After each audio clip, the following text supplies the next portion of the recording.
MBBS ও BDS degree ছাড়া চিকিৎসক স্বীকৃতি দেয়া বন্ধসহ ৫ দফা দাবিতে পঞ্চম দিনের মতো কর্মবিরতি পালন করছেন চট্টগ্রাম মেডিকেল কলেজ হাসপাতালে ইন্টার্ন চিকিৎসকরা।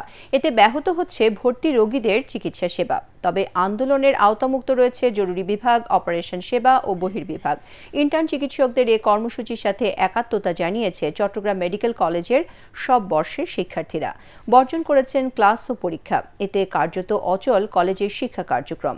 আন্দোলনকারীরা বলছেন, দীর্ঘদিন ধরে নিয়মতান্ত্রিক উপায়ে তারা এসব দাবি সরকারের কাছে জানিয়ে আসলেও কোনো ব্যবস্থা নেওয়া হয়নি। উচ্চ মাধ্যমিক পাশ করে যে কেউ ডাক্তার পদবি ব্যবহার করে অপচিকিৎসা করছেন। এতে মূল চিকিৎসকরা হেনস্থার শিকার হচ্ছেন। তবে চমেক হাসপাতালের পরিচালক ব্রিগেডিয়ার জেনারেল তসলিম উদ্দিন জানান, ইন্টার্ন চিকিৎসকদের দাবির সাথে তারাও একমত।